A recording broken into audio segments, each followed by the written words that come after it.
pindah ya Pak. Itu yang ada bangkunya ada tasnya tuh. Kamar mandi kan? Iya, Pak. Yang ini pindah dulu Pak itu Pak. Kita keluarkan di dalam. Pindah ke belakangnya. Ya, Pak. Mana, Pak? Jadi dulu depan. Baik, mungkin sebelum kita mulai proses pelajaran kita hari ini, ketuanya siapa? Pimpin doanya dulu. Habis dari kantin tuh Pak. Gak puas. Siap. Berat. Rumah. Berat. Berat. Berat. Berdoa mulai.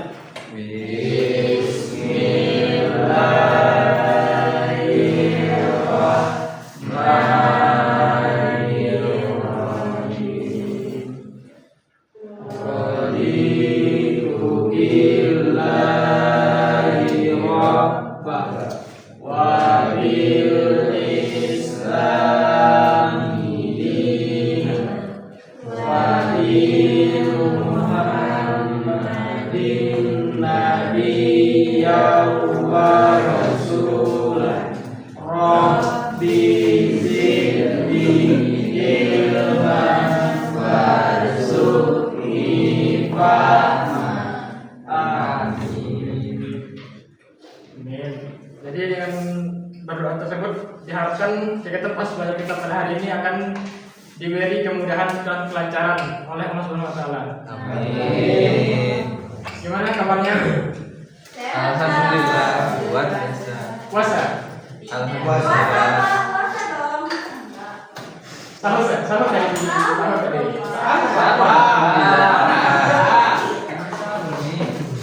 Jangan sampai ke sahur ya. Kalau ke sahur nanti bisa-bisa nanti buka puasanya tengah hari jadinya. Setengah hari puasa. Ada yang ada yang setengah hari.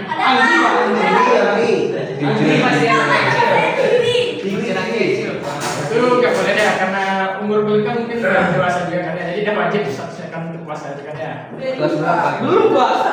Saya Jadi Pak. kan saya kan udah kelas 11 SMK. Saya Udah balik tapi kan. Kan udah tinggal 2 tahun Pak. Aku udah balik. Sebelum kita memulai pembelajaran kita hari ini mungkin yang di belakang mungkin isi bangku yang depan dulu ya. Jadi enak mungkin kalau di depan daripada di belakang gitu kan. Mengganggu pemandangan Pak. Iya. Terus kalau ada yang sampahnya di sekitar bangkunya tolong dibersihkan dulu. Pak. Sampah. Ini, Pak. Ini, Pak. Ini sampah, Pak. Pak. Ya, nggak boleh ya, nggak baik ngomong gitu ya. Pak. Ini apa ya? Enggak ada Pak. Jadi karena ada bersihkan ya. Karena kalau kita belajar di kelas yang bersih, nanti kita bakal lebih nyaman, lebih fokus jadinya. Jadi menerima pelajaran dan materi yang disampaikan pada hari ini dan fokus jadinya. Di samping kebersihan kelas juga perlu kebersihan diri. Ada mandi dari pagi semuanya. Pak, diri nggak mandi Pak. Diri pun nggak mandi Pak. Yang penting juga pagi ya, kebersihan diri juga penting ya. Karena kebersihan itu sebagian dari iman. Itu dia. Amin. Ada yang nggak hadir? Ada, Pak. Ada Pak. Siapa yang nggak hadir? Aulia. Iya. Aulia. Kemana sih Aulia? Sakit, Mas. Sakit lama. Sakit. Malas. Malas dia. Iya. Mas les ya Pak. Dihukum kita ya, suruh dia biar rajin-rajin ya kuliah, biar rajin-rajin di sekolah ya. Nanti kan naik kelas dia tinggal ya Pak.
Pak.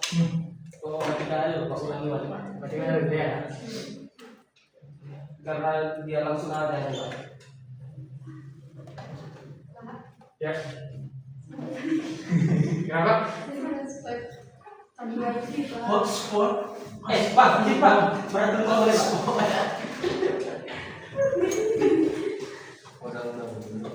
Hotspot.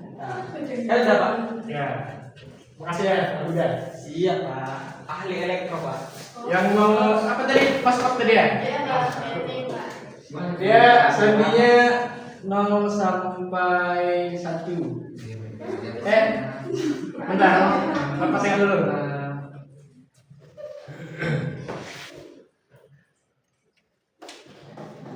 Sandinya 0 sampai 1. 0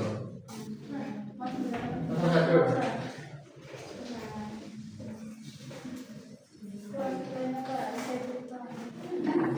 Tadi sebelum sama Bapak belajar sama siapa tadi? Pak Tian, Pak. Iya. Belajar sama apa? Kuliner Pak. Bilang biner Pak. Pilihan biner. Iya Pak. Masih ingat tadi pertanyaan apa? Dari SMP loh, BTSK.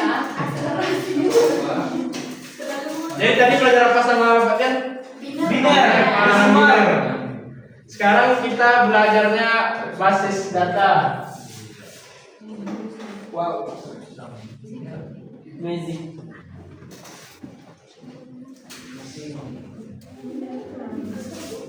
Anak-anak semuanya kalau mau nyimpan file itu biasanya nyimpannya di mana? Database Pak.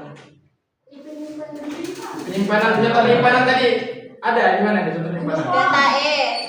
Form. Terus Flash disk. flash disk ya. Hard disk. Oh, Floppy disk. Floppy disk. Nah itu kan kalau yang ada fisiknya kan ya, kalau ada fisiknya tahu kita langsung. Misalnya kalau kalian pakai aplikasi kayak TikTok kita. Sistem lawan. Nah, kalau kalian yang pengguna-penggunanya itu datanya simpan di mana? Kalau tahu. Cloud computing. Datanya pasti simpan di mana tadi? Di server. Nah, server nanti bakal nyimpan datanya ke database. Biar database itu masih data. Biar data-data penggunanya itu bisa terstruktur dengan baik. Jadi hari ini itu kita belajar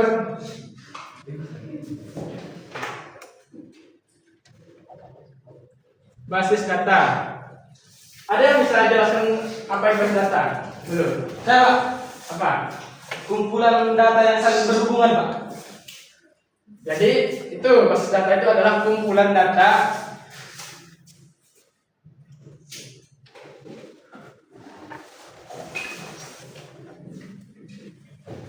basis data itu kumpulan data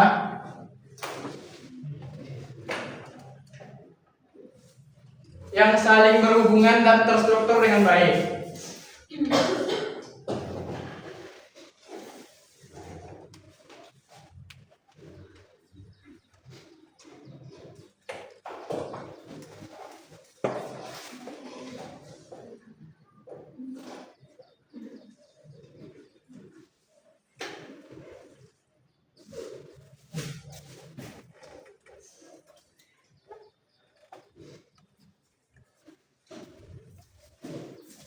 Ada yang pernah nengok file data sebelumnya? Apa? Ada yang pernah nengok basis data itu sebelumnya? Lupa. Enggak ya, karena basis data itu dia sifatnya secara digital atau simpan di dalam program kita.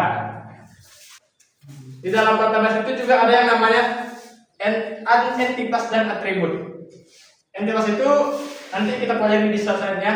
Sebelumnya aku tanya, ada yang bisa kayak paham itu nggak, apa itu entitas itu? Contoh dari entitas misalnya.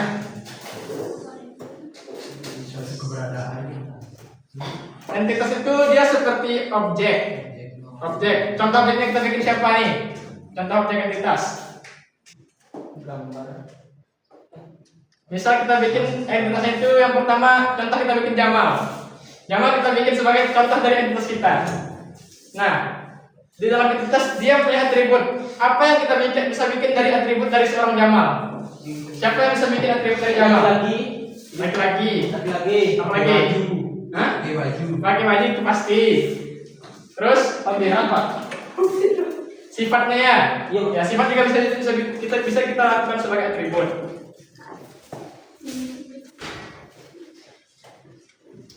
Nah, entitas itu adalah objek yang mewakili sesuatu dalam dunia nyata. Jadi, yang kita sebut entitas itu pasti ada di dunia nyata ini. Contohnya tadi kan kayak Jamal kan? Iya, Pak. Jamal ada di dunia nyata kan? Ada. Jamal bukan makhluk halus kan? Bukan. Tak sebagai Pak. Dia memang di dunia nyata, Pak. Cuma Bos saya Prima. halus.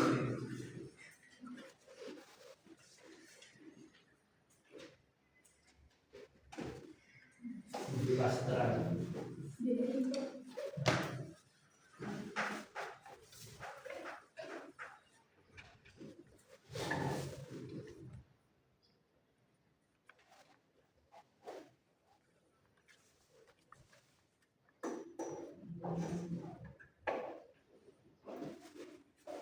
Dimana kan tadi itu entitas itu adalah objek yang mewakili sesuatu dalam dunia nyata dan dapat dibedakan antara satu sama lainnya. Jadi kayak tadi kan Jamal, kita cari satu sama lainnya siapa lagi? Kita bikin Huda. Jamal sama Huda sama atau enggak? Beda. Beda. Pasti ada perbedaannya kan? Ada. Contoh satu perbedaan antara Jamal sama Huda apa? Jamal sedikit kurus. Enggak tetap Pak. Ada apa? Oke. Jadi istilah itu dia unik berarti kan? Ya. Unik kan? Nah, Jamal sama si Huda nggak sama dia kan? Ya. Berarti entitas itu dia harus bersifat unik.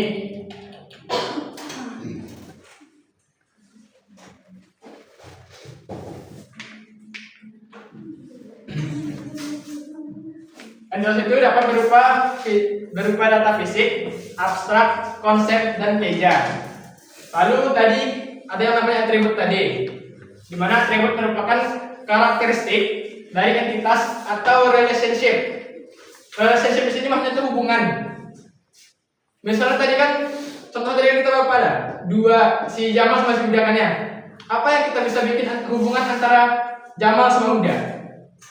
Wis. Enggak ada, Pak. Nggak mungkin Mau Pak. Pak, Pak. Berteman itu hubungan atau enggak? Ya. Nah, berarti kan bisa bikin kan kalau mereka tuh berteman gitu. Nah, Kan gue cakap. Kami Jerry.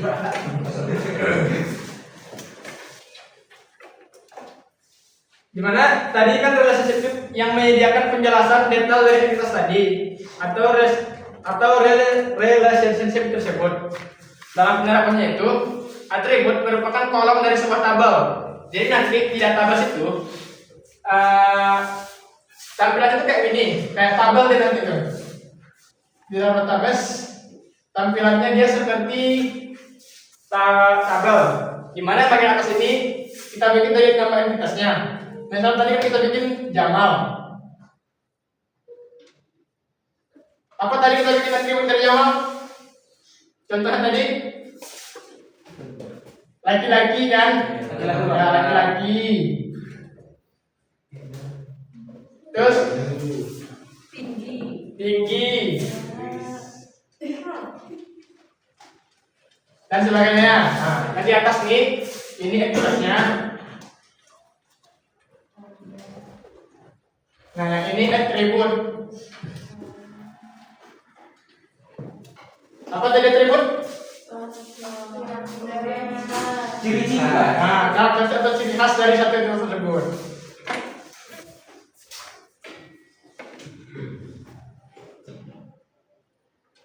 Lalu ada komponen dari basis data.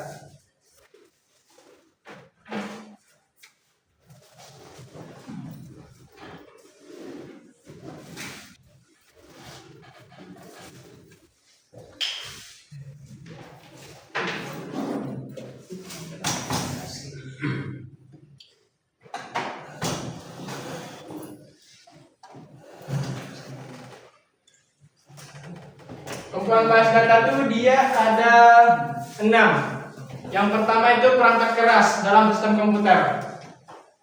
Anak-anak nggak tahu apa itu perangkat keras dari komputer? Ada belajar tentang perangkat keras komputer? Ada.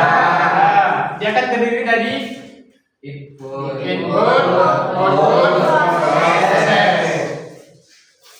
Lalu ada perangkat lunak atau aplikasinya, di mana untuk membuat basis data nanti kalian akan menggunakan aplikasi.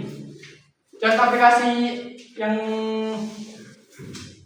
bisa digunakannya itu seperti Oracle, namun kan itu berbayar. sekolah kita kan nggak punya uang untuk beli aplikasinya. Ya setelah itu begitu.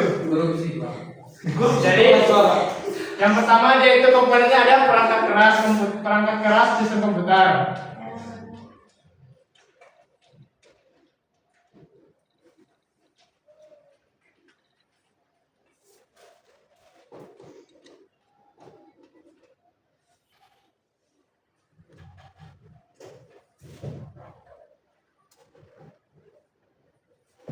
Yang kedua tadi dia ada perangkat lunak atau softwarenya.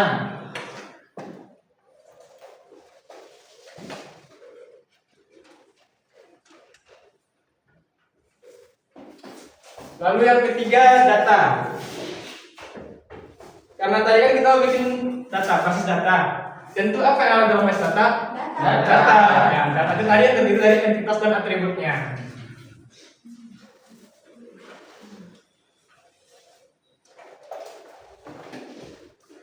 Lalu komponen selanjutnya yaitu prosedur. Siapa yang menjelaskan apa itu prosedur dulu? Langkah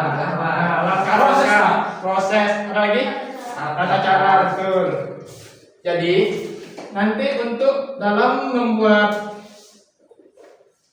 basis data ada langkah-langkah yang harus kita lakukan terlebih dahulu agar basis data yang dibuat itu tidak bisa terstruktur dengan baik, enggak tercampur-campur itu jadinya. Lalu basis data itu juga ada cara-caranya, dimana yang pertama harus dibikin itu dalam basis data itu namanya ada primary key nanti. Nanti kita belajar tentang primary key itu di pertemuan selanjutnya tentang materi yang lebih lanjut dari basis data ini. Lalu yang kelima, bahasa akses database.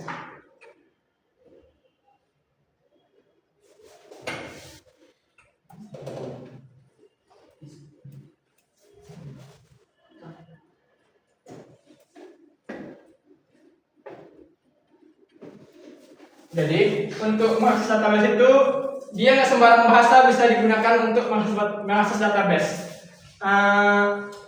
Apa bahasa pemrograman yang dari pelajari anak sekalian? Contohnya C++, apa lagi? PHP ya. Nah kalau di database itu dia nanti pakai bahasa apa untuk diaksesnya? PHP Pak. Pakai PHP bisa, tapi yang paling penting itu dia pakai SQL. Nah, SQL itu nanti yang dipakai untuk mengakses database. Baik dia nanti mau membuatnya, membaca, memodifikasi dan lain-lainnya. Lalu komponen terakhir yaitu user.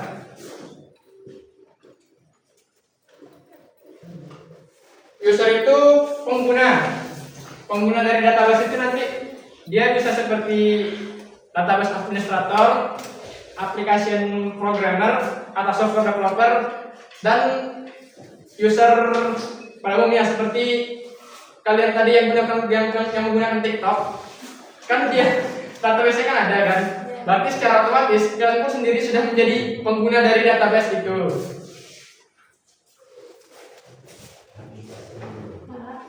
Ya, silakan. Lalu yang diperlukan untuk basis data itu adalah sistem operasi.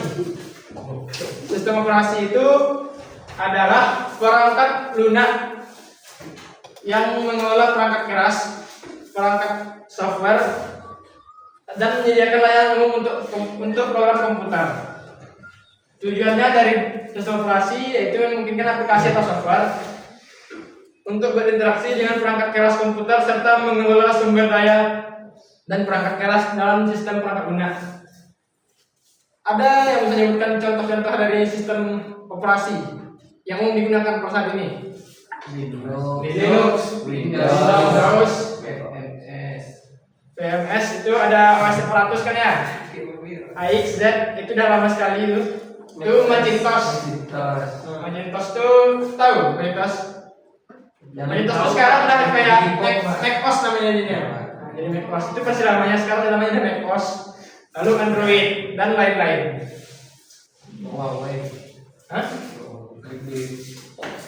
Tapi yang umum Pak Android sekarang Pak. Hah? Yang umum Android kan Pak. Pada umumnya kan sekarang kalau untuk base data dia lebih, karena dia bisa lebih gampang diakses menggunakan komputer, jadi dia pasti lebih sering menggunakan Windows. Namun tidak menutup kemungkinan dia menggunakan Android, karena Android itu lebih pesat perkembangannya ya. Kayak HP-HP kan tiap tahun dia ganti terus jadinya ya, karena sistem operasi juga berkembang terus. Enggak juga. Jadi tadi base data itu dapat diartikan sebagai kumpulan informasi yang terstruktur, yang terorganisir, atau suatu data yang biasa disimpan secara elektronik dalam sistem komputer. Database itu bisa dikendalikan oleh sistem manajemen base data atau bisa disebut dengan DBMS.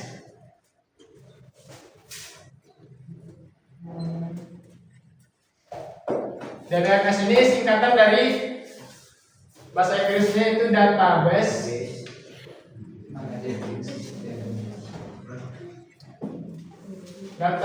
management system.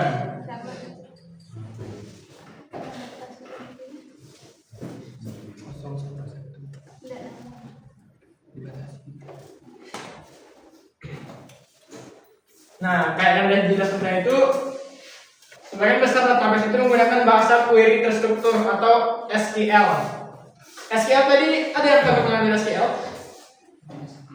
Struktur query language. Ya, betul. Jadi SQL itu kepanjangannya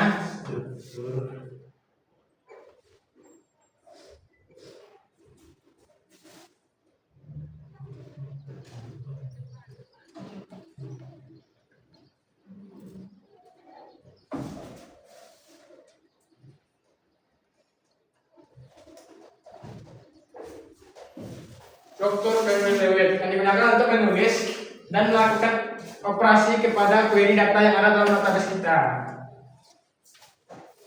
Lalu selanjutnya yang akan kita pelajari itu tentang sistem pengelolaan base data atau database management system. Sistem perangkat lunak yang memungkinkan pengguna untuk menentukan, membuat, dan memelihara dan mengontrol akses ke database. DBMS itu memungkinkan pengguna akhir untuk membuat, membaca, memperbarui, menghapus datanya. Tadi apa contoh aplikasi yang digunakan untuk DBMS?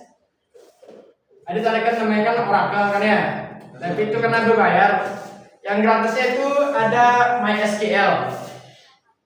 Bisa nanti kita akses dari Chrome menggunakan aplikasi SunPP untuk akses ke dalam PHP MySQL-nya. Lalu selanjutnya ada tentang pengguna dari base data tadi. Penggunanya. Pengguna base data itu adalah orang-orang yang benar menggunakan dan mengambil manfaat dari database. Salah satunya tadi udah seperti itu, pembuat aplikasi, programmer, adapun database administrator. Dan secara tidak langsung sebenarnya masyarakat pada umumnya yang menggunakan aplikasi-aplikasi, karena pada umumnya data-data kalian itu tersimpannya di database, biar data itu lebih terstruktur dan enggak berserak-serak ini ya. Lalu yang kedua ada database administrator, di mana administrator, administrasi, dan pemeliharaan database itu dilakukan oleh seorang administrator atau dikenal dengan istilah database administrator yang singkat DBA. Apa?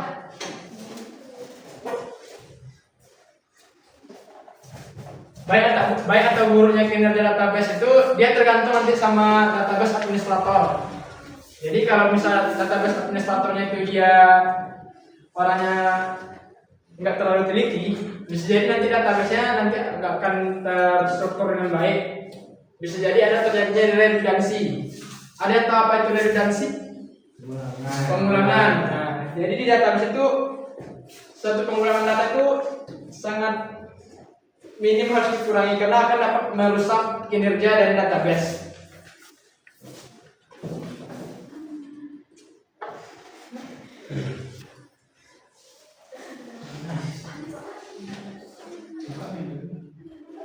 Minum dulu.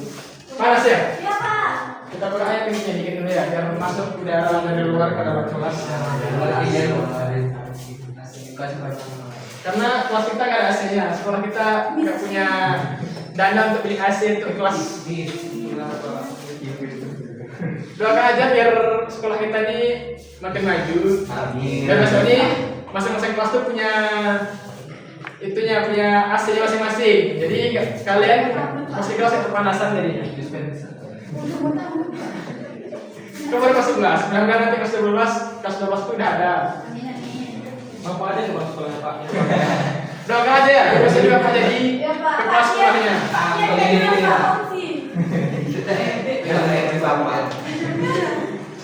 Oke, kita balik ke materi kita ya. Iya Pak. Yaitu tentang penggunaan database tadi atau usernya. Yang pertama tadi kan ada program aplikasi atau aplikasi programmer.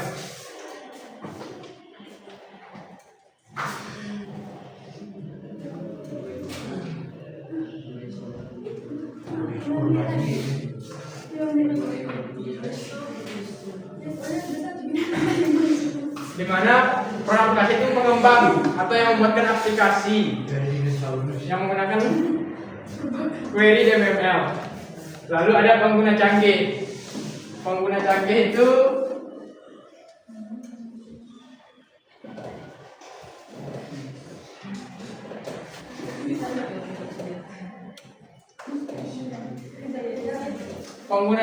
adalah pengembang database yang menulis query SQL untuk memilih, menyisipkan, menghapus dan memperbarui data. Lalu ada pengguna khusus.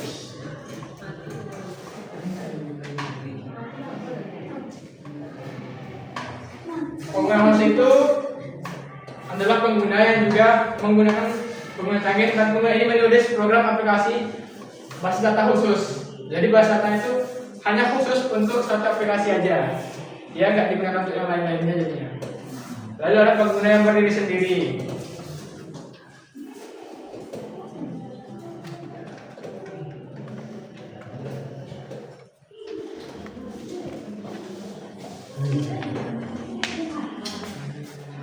Pengguna berdiri sendiri itu pengguna yang di sini memiliki database yang berdiri sendiri untuk pengguna secara pribadi.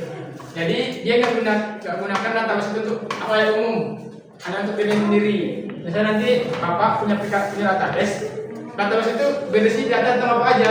Jadi kan nggak mungkin bapak kasih database itu kepada orang lain kan, karena data itu nanti bisa bocor atau disalahgunakan oleh orang-orang yang nggak bertanggung jawab. Ya bisa pakai pinjol, penipuan segala macam. Sudah macam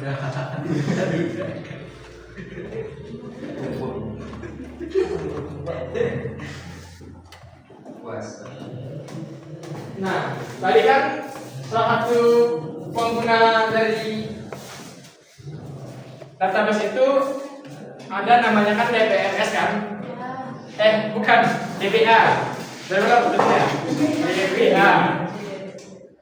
DBA. Database administrator.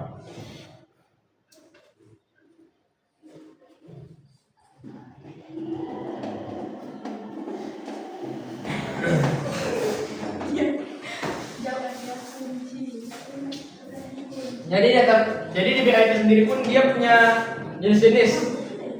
Masing-masingnya berbeda tugas-tugasnya. Yang pertama itu ada administratif DBA yang berkaitan dengan cara menginstal dan memelihara server dari MS. Yang kedua ada development DBA, yaitu yang bertanggung jawab untuk membuat query atau masukkan data dan prosedur untuk persyaratan tersebut pada laksana tugasnya mirip dengan pengembang. Lalu ada arsitek DBA. Tahu arsitek kan? Tahu Pak. Apa kerja arsitek? Gambar, merancang, mendesain kan? Nah, jadi dia hampir sama juga nanti yang di DBA arsiteknya itu sama. Dia bakal merancang data itu jadinya. Yang ini nyambung kemana, itu nyambung kemana, ini datanya apa. Jadi yang akan merancang itu arsitek DBA atau arsitek basis data.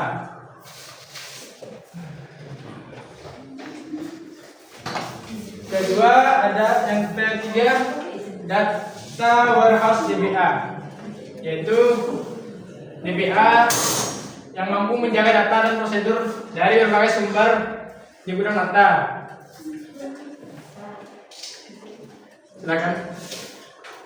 Kan DBA itu datanya nantinya besar tuh, dia database tuh. Jadi yang bertugas mengelolanya, mengelola data yang besar tuh, biar dia terstruktur dengan baik adalah seorang data warehouse DBA. Lalu ada aplikasi DBA. DBA yang bertindak seperti jembatan antara program dan aplikasi. Jadi kayak tadi iklan yang pengguna TikTok yang menghubungkan kalian dengan data kalian TikTok itu si aplikasi DBA ini. Misalnya dia nggak kerja, data kalian TikTok itu atau kalian akses TikTok itu nggak bisa diakses dirinya.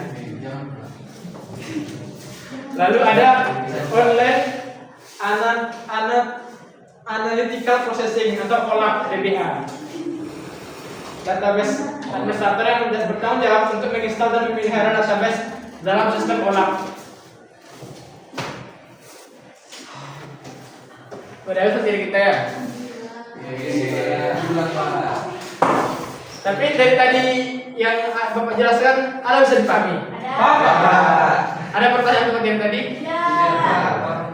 Sebelum itu mungkin Bapak minta 3 orang untuk yang bisa memberi pemahaman dia tentang apa yang Bapak sampaikan hari ini atau materi kita pada hari ini. Bebas, Pak. Bebas. Apa yang dipahami tadi dijelaskan lagi. Nanti untuk 3 orang itu Bapak kasih reward. Tapi kalau Bapak sekarang itu besoknya di depan pas kita ketemu di sini kita Bapak silakan. Pak. Ayo, Pak, saya. Lupa Bapak tadi. Siapa? Tapi sedikit. Gak apa-apa. Yang penting itu dia kita yang butuh itu keberaniannya. Keberanian untuk menyampaikan apa yang dipahami. Iya, Pak, saya, Pak. Apa? Silakan. Basis data adalah sekumpulan data yang terkumpul. Ya. Lalu di basis data itu ada entitas sama Atribut. Ya. Nah, entitas itu objeknya. Ya. Objek itu harus unik. Ya. Nah, kalau atribut itu ciri khas dari objek tersebut. Baru komponen basis data ada 6. 6. Ada perangkat keras, ada perangkat lunak, ada data, ada prosedur. Prosedur itu langkah-langkah ataupun cara-cara. Kemudian ada bahasa untuk masuk basis database. Bahasanya itu adalah yang paling sering digunakan adalah SQL. Kemudian ada user, ada Pak. Sekian. Nah, itu semua jelaskan sama dia ya. Beri Pak. Tapi masih ada yang lain yang ingin menyampaikan pemahamannya. Beri gambar Pak. Tunjuk Pak. Itu ada Pak. Aku sering lihat itu Pak. Nggak ada tuh Pak. Tengok Pak. Kalian lain yang dari cowok lah mungkin. Kan dari Sama, cewek. Pak. Sama ya? Boleh sama. Gak apa-apa, terserah kan. Karena yang penting itu kan keberanian untuk menyampaikannya. Saya Pak. Keberanian itu pun jadi langkah awal sebagai sukses kita. Saya Pak. Apa? Jelaskan. Saya menyimpulkan tadi mengenai basis data itu Ya. sebuah informasi yang saling terstruktur atau terorganisir dalam suatu sistem komputer. Adapun komponen-komponen dari basis data itu ada 6, mulai dari perangkat keras, perangkat lunak, adanya data, kemudian prosedur, bahasa yang diakses dalam database itu adalah bahasa SQL, kemudian ada user. Dalam user itu termasuk dalam program aplikasi, penggunaannya yang canggih, kemudian penggunaan untuk khusus dan berdiri sendiri. Jadi ini dapat saya simpulkan Pak. Tadi masa Bapak minta dari apa? Enggak, saya mau menjelaskan Pak. Silakan. Kan dapat nilai Pak? Ya. Ya. Biar rewardnya tuh. Rewardnya karena Bapak lupa, Bapak minta maaf. Minggu besok Bapak kasih. Pas kita ketemu lagi Bapak kasih. Di luar dikasih apa? Jangan Pak. Ya itu jadi kemarin sungai hutan lagi Bapak. Jangan sayang lagi Bapak ya. Oke Pak. Oke. Bismillahirrahmanirrahim. Ya. Basis data adalah sekumpulan data kan Pak? Ya. Nah, terdiri dari entitas dan atribut. Yang disebut dengan atribut itu adalah objeknya, Pak. Ya. Sedangkan ya, entitas objek dan atribut itu ciri-cirinya, Pak. Ya. Dan basis itu terdiri dari 6 komponen, Pak. Ada perangkat keras, ada perangkat lunak, ada data, ada prosedur, Pak, yaitu langkah-langkahnya. Dan ada bahasa aksi database yang digunakan yaitu SQL, Pak. Dan yang terakhir ada usernya, Pak. Dan juga database itu menggunakan program aplikasi, Pak. Ya. Apa dari program aplikasinya?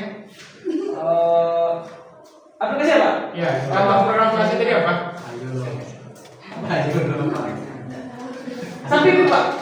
Ya. Menggunakan samping dia. Ya, merangkal, ya kan? Iya. Udah, Pak, itu aja, Pak.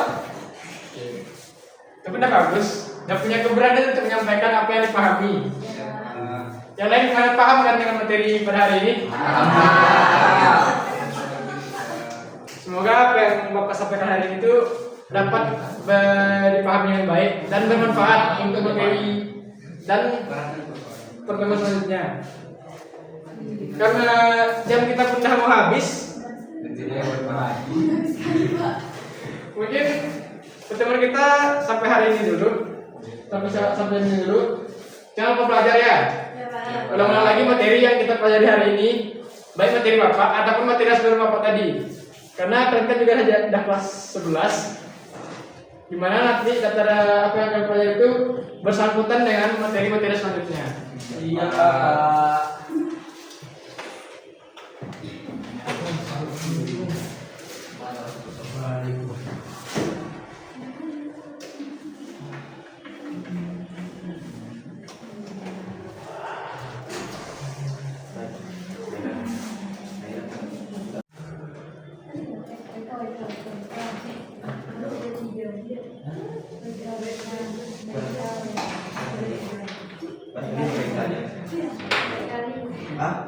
Sampai kali.